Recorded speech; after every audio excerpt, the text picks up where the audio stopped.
भारत ने 2 साल पहले आज ही के दिन जहां चंद्रयान-3 को चंद्रमा पर भेजा था, तो वहीं आज ही के दिन ग्रुप कैप्टन शुभांशु शुक्ला अंतर्राष्ट्रीय स्पेस स्टेशन से लौटने के लिए भी तैयार है। इसके साथ ही चंद्रयान-3 की चंद्रमा पर सफल लैंडिंग के बाद भारत अपने अंतरिक्ष मिशन से एक ऐतिहासिक मील का पत्थर स्थापित करने के लिए भी तैयार है। शुभांशु शुक्ला अपनी टीम के साथ आज अंतर्राष्ट्रीय स्पेस स्टेशन छोड़ेंगे और कल कैलिफोर्निया के तट के पास स्प्लैश डाउन करेंगे।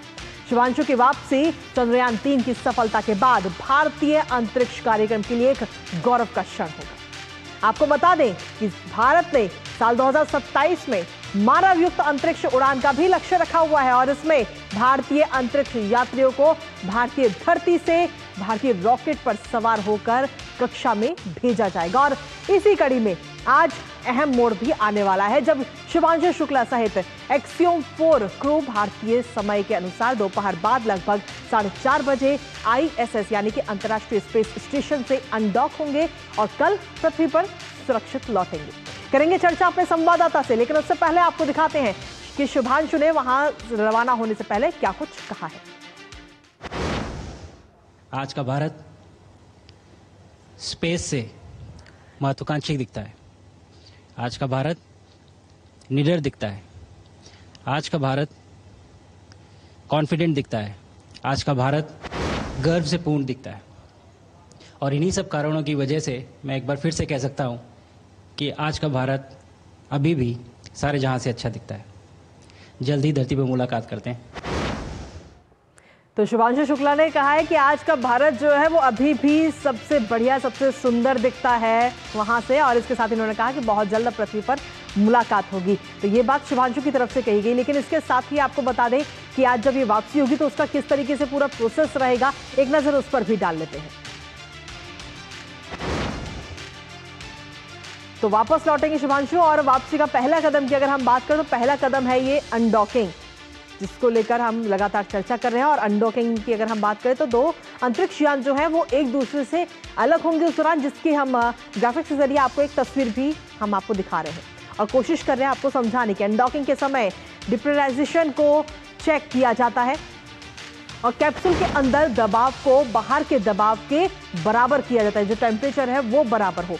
इसके साथ ही इलेक्ट्रॉनिक उपकरणों और प्रयोगों की भी जांच इस दौरान की जाती है। जितने भी इलेक्ट्रॉनिक उपकरण उसके अंदर लगे हुए हैं, सभी प्रयोगों, डाटा रिकॉर्ड्स और जरूरी सामग्री कारकों में पैक की जाती है, जो भी वहां से जो वैज्ञानिक है वो लेकर आ रहे हैं।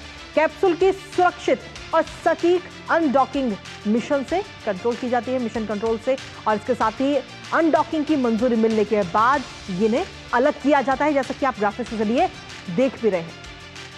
इसके साथ ही अनडॉकिंग में ड्रैगन कैप्सूल को ISS यानी कि इंटरनेशनल स्पेस स्टेशन से अलग किया जाता है और उसके बाद में छोटे थ्रस्टर्स को इस्तेमाल किया जाता है और ISS से कैप्सूल को दूर ले लाया जाता है। ये पूरी प्रक्रिया है जो हम आपको समझाने की कोशिश कर रहे हैं कि जब शुभांशु वहां से रवाना होंगे और धरती पर आएंगे तो किस तरीके की पूरा प्रक्रिया रहेगी। तो कैप्सूल से ट्रंक अलग होता है, जिसकी तस्वीर भी हम आपको दिखा रहे हैं, और ट्रंक में सौर पैनल और अतिरिक्त हार्डवेयर लगे होते हैं और पृथ्वी में प्रवेश करते समय ट्रंक की जरूरत उस दौरान नहीं होती है। लेकिन इसके साथ ही आपको बता दें कि डी ऑर्बिट बर्न से स्प्लैश डाउन वहां किया जाता है। ये पूरी प्रक्रिया है, क्योंकि वापसी की अगर हम बात करें तो वापसी की प्रक्रिया में सबसे अहम रोल होता है डी ऑर्बिट बर्न का, जब वहां से वापसी की जाती है। डी ऑर्बिट बर्न सबसे महत्वपूर्ण प्रक्रिया और पृथ्वी से लगभग 350 किलोमीटर ऊपर डी ऑर्बिट बर्न की ये पूरी प्रक्रिया वहां पर की जाती है और उसके बाद में प्रेशर के साथ ये आता है। और इसके साथ ही आपको बता दें कि डी ऑर्बिट बर्न में कैप्सूल थ्रस्टर्स को इग्नाइट करता है, वहां से प्रेशर करता है और तब ये धरती की ओर रवाना होते हैं। कैप्सूल की गति और दिशा बदलकर सही ट्रेजेक्टरी में इसको डाला जाता है ताकि एकदम जो वातावरण है वो अनुकूल हो जाए, उसकी जो स्पीड है उसको कंट्रोल किया जा सके। पृथ्वी के वातावरण में प्रवेश करने के लिए सही रास्ते पर इसको डाला जाता है। साथ ही कैप्सूल के पृथ्वी में री एंट्री काफी अहम उस दौरान होती है और हम सभी की नजर इस पर बनी रहती है, क्योंकि इस दौरान अगर हम देखें तो करीब 120 किलोमीटर की ऊंचाई पर वायुमंडल में प्रवेश शुरू होता है और उस दौरान जो सबसे ज्यादा एक तरह से हम कहें तो काफी ऐसा मोड़ होता है जिस पर हम सभी की नजर रहती है। वायुमंडल में प्रवेश के समय 1900 से 2200 डिग्री सेल्सियस टेम्परेचर रहता है और कैप्सूल पर हीट शील्ड जो है वायुमंडल में घर्षण से उत्पन्न उच्च तापमान से भी बचाती है, क्योंकि तापमान बहुत ज्यादा हो जाता है उस दौरान, और हीट शील्ड यान के अंदर के सिस्टम और यात्री को गर्मी से बचाती है ताकि किसी भी प्रकार की कोई मिसहैपनिंग उस दौरान ना हो।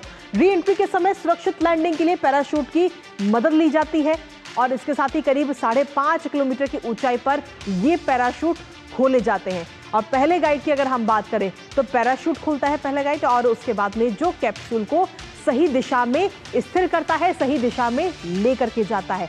उसके बाद मेन पैराशूट खोलता है जो कैप्सूल की जो स्पीड है, उसकी जो गति है उसको कंट्रोल करता है, उसको धीमा करता है ताकि एक सुरक्षित लैंडिंग हो सके। इसके साथ ही अंतिम चरण की अगर हम बात करें तो कैप्सूल जो है वो पानी में सुरक्षित रूप से लैंड होता है और उसके बाद पानी में सुरक्षित रूप से गिरने के बाद उस जो पूरी प्रक्रिया है उसको स्प्लैश डाउन कहा जाता है। तो इस पूरी स्प्लैश डाउन की जो पूरी प्रक्रिया है वो हमने आपको बताई, लेकिन इसके साथ ही आपको बता दें कि जब ये वैज्ञानिक वहां पर गए हुए हैं शुभांशु और उनके साथी, तो वहां से काफी सारा खजाना भी लेकर आ रहे हैं। ड्रैगन यान में आपको बता दें कि 580 पाउंड यानी करीब 263 किलो का वजन वैज्ञानिक सामान उनके साथ में मौजूद है और कई सारी अगर हम देखें तो वैज्ञानिकों ने कई सारी खोज भी वहां पर की है। नासा का हार्डवेयर और 60 से ज्यादा साइंस एक्सपेरिमेंट्स का भी डाटा इसमें शामिल है। भविष्य में अंतरिक्ष विज्ञान की दुनिया के लिए जो कि कहीं ना कहीं काफी लाभकारी साबित होगा। हमारे साथ में हमारे सहयोगी तापा से जुड़ रहे हैं, सीधा उन्हीं का रुख करते हैं। तापा से पूरी प्रक्रिया जो है वो तो हमने अपने दर्शकों को समझाई ही, लेकिन इसके साथ ही जो वैज्ञानिक वहां से आ रहे हैं शुभांशु शुक्ला और उनके 3 साथी, और वो कहीं ना कहीं काफी सारा खजाना इस वक्त वहां से लेकर आ रहे हैं। किस तरीके का खजाना होगा ये?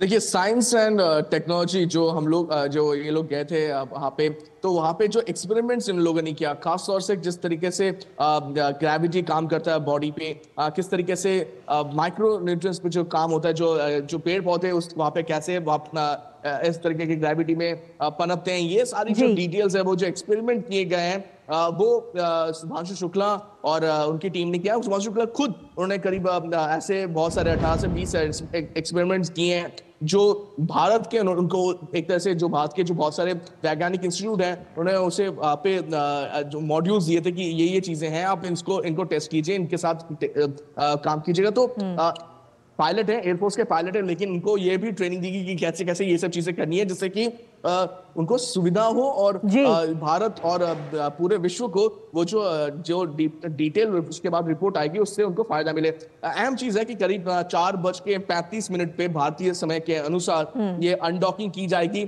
और कल करीब 3 बजे के करीब 2:35 इनफैक्ट ये कैलिफोर्निया के बीच के तरफ ये यहाँ पे एक्सपेक्ट कर रहे हैं कि उनका वो जो कैप्सूल है वो पहुंचेगा। तो ये पूरा का पूरा जो सिस्टम है वो बहुत क्रिटिकल है। क्रिटिकल इसलिए क्योंकि जब आप वापस आते हैं, आपने सही कहा कि करीब 1900 से 2200 के करीब जो गर्मी पैदा होती है फ़ारेनहाइट की, वो बहुत इंपॉर्टेंट होती है। और वो जो री एंट्री है, देखिए जाना उतना मुश्किल है, जाना मुश्किल है लेकिन उतना नहीं है जितना आना है। आना जो री एंट्री जो होती है वो बहुत मुश्किल होती है और उसमें कोई गुंजाइश की मतलब कमी नहीं हो सकती, उसमें सारी चीजें परफेक्ट होनी चाहिए। खासतौर से जो प्लेटिंग होती है, जो ये जो घर्षण होता है जो गर्मी का, उसको सहने का, वो बहुत अहम हो जाता है। और इसी वजह से ये जो एक्सपेरिमेंट है और ये जो री एंट्री है वो बहुत इंपॉर्टेंट हो जाती है और पूरी दुनिया की निगाहें इस वक्त उस ड्रैगन कैप्सूल पे है जहां से शुभांशु शुक्ला नीचे उतरेंगे जिसके साथ। जी, बहुत बहुत शुक्रिया तापस तमाम जानकारी और अपडेट्स हमारे साथ साझा करने के लिए, इस खबर से जुड़े। और इसी के साथ फिलहाल